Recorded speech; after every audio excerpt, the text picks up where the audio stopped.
मशहूर गायक पंकज उधास का सोमवार को 72 साल की उम्र में निधन हो गया है।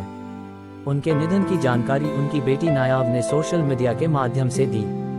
गजल सिंगर जाजिम शर्मा ने बताया कि वे पैंक्रियाज कैंसर से जूझ रहे थे। सांस लेने में उन्हें तकलीफ होने पर उन्हें 10 दिन पहले मुंबई के ब्रीच कैंडी हॉस्पिटल में एडमिट कराया गया था, जहां सोमवार सुबह 11 बजे अंतिम सांस ली। पंकज के परिवार में पत्नी फरीदा और 2 बेटियां नायाब और रेखा है। पंकज उधास का पार्थिव शरीर फिलहाल अस्पताल में ही रखा गया है। उनके भाइयों और परिवार के दूसरे लोगों के पहुंचने पर पार्थिव शरीर घर ले जाया जाएगा। उनका अंतिम संस्कार मंगलवार को ही होगा। पंकज उधास के 17 मई 1951 से 26 फरवरी 2024 तक के सफर की बात कर तो वे भारत के एक गजल गायक थे। भारतीय संगीत उद्योग में उनको तलत अजीज जगजीत सिंह जैसे अन्य संगीतकारों के साथ इस शैली को लोकप्रिय संगीत के दायरे में लाने का श्रेय दिया जाता है। उधास को फिल्म नाम में गायकी से प्रसिद्धि मिली, जिसमें उनका एक गीत चिट्ठी आई है काफी लोकप्रिय हुआ था। उसके बाद से उन्होंने कई फिल्मों के लिए एक पार्श्व गायक के रूप में अपनी आवाज दी है।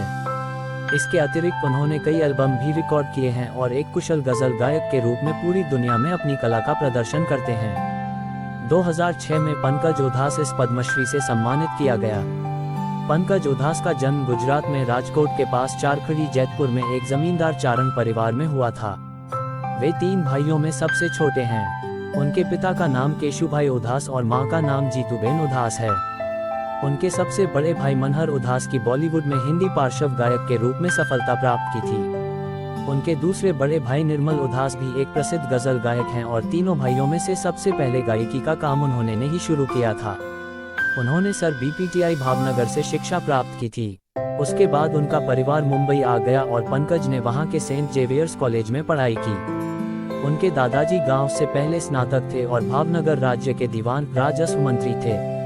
उनके पिता केशुभाई उधास एक सरकारी कर्मचारी थे और प्रसिद्ध वीणा वादक अब्दुल करीम खान से मिले थे, जिन्होंने उन्हें दिलरुबा वादन सिखाया था। अपने बचपन में उधास अपने पिता को दिलरुबा वाद्य बजाते देखते थे। संगीत में उनकी और उनके भाइयों की रुचि को देखते हुए उनके पिता ने उन्हें राजकोट में संगीत अकादमी में दाखिला दिलाया। उधास ने शुरू में तबला सीखने के लिए खुद को नामांकित किया, लेकिन बाद में गुलाम कादिर खान साहब से हिंदुस्तानी मुखर शास्त्रीय संगीत सीखना शुरू किया। इसके बाद उधास ग्वालियर घराने के गायक नवरंग नागपुरकर के संरक्षण में प्रशिक्षण लेने के लिए मुंबई चले गए।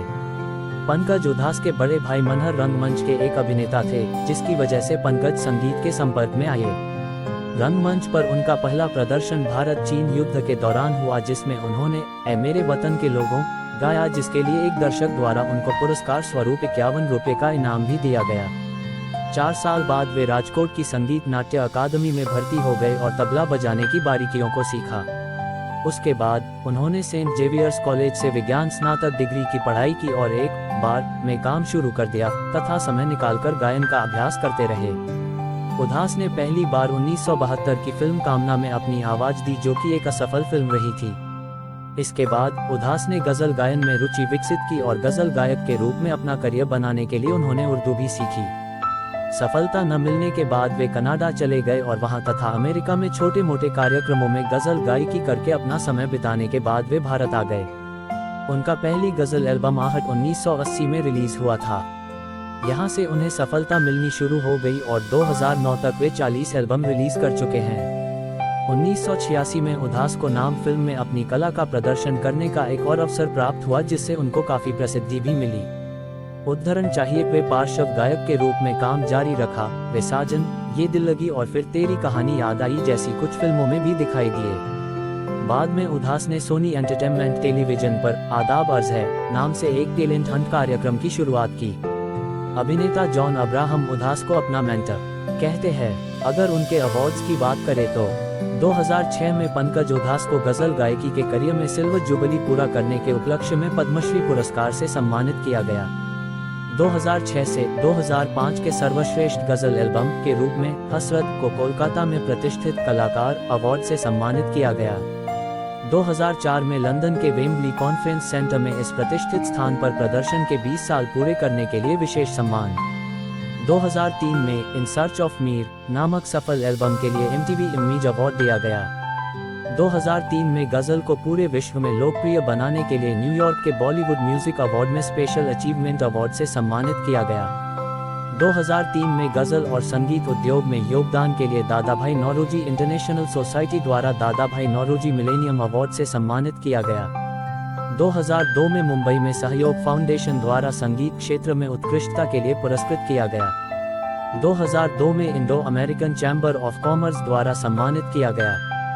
2001 में मुंबई शहर के रोटरी क्लब द्वारा एक गजल गायक के रूप में उत्कृष्ट प्रदर्शन के लिए वोकेशनल रिकग्निशन अवार्ड। 1999 में भारतीय संगीत में असाधारण सेवाओं के लिए विशेष रूप से भारत और विदेशों में गजल को बढ़ावा देने के लिए भारतीय विद्या भवन अमेरिका पुरस्कार न्यूयॉर्क में आयोजित गजल समारोह में प्रदान किया गया। 1998 में जर्सी सिटी के मेयर द्वारा इंडियन आर्ट्स अवार्ड्स गाला से सम्मानित किया गया। 1998 में अटलांटिक सिटी में अमेरिकन अकेडमी ऑफ आर्टिस्ट्स द्वारा आउटस्टैंडिंग आर्टिस्ट्स अचीवमेंट अवार्ड से सम्मानित किया गया। 1996 में संगीत क्षेत्र में बेहतरीन सेवा उपलब्धि और योगदान के लिए इंदिरा गांधी प्रियदर्शनी अवार्ड से सम्मानित किया गया। 1994 में संयुक्त राज्य अमेरिका के ल्यूबॉर्ग टेक्सास की मानद नागरिकता। 1994 में रेडियो के ऑफिशियल हिट परेड के कई मुख्य गानों की बेहतरीन सफलता के लिए रेडियो लोड्स अवार्ड से सम्मानित किया गया। डरबन यूनिवर्सिटी में रेडियो लोड्स साउथ अफ्रीका द्वारा प्रदान किया गया। 1993 में संगीत के क्षेत्र में सर्वश्रेष्ठ मानकों को प्राप्त करने के लिए असाधारण प्रयासों को करने और इस प्रकार पूरे समुदाय को उत्कृष्टता प्राप्ति हेतु प्रोत्साहित करने के लिए जायंट्स इंटरनेशनल अवार्ड। 1990 में सकारात्मक नेतृत्व और राष्ट्र के प्रति की गई बेहतरीन सेवा के लिए आउटस्टैंडिंग यंग पर्सन्स अवार्ड 1989-90 से सम्मानित किया गया। इंडियन जूनियर चैम्बर्स द्वारा प्रदान किया गया।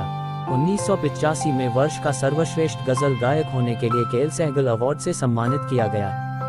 वर्ष 2024 को मशहूर गजल गायक पंकज उधास का निधन, 72 साल की उम्र में ली अंतिम सांस ली।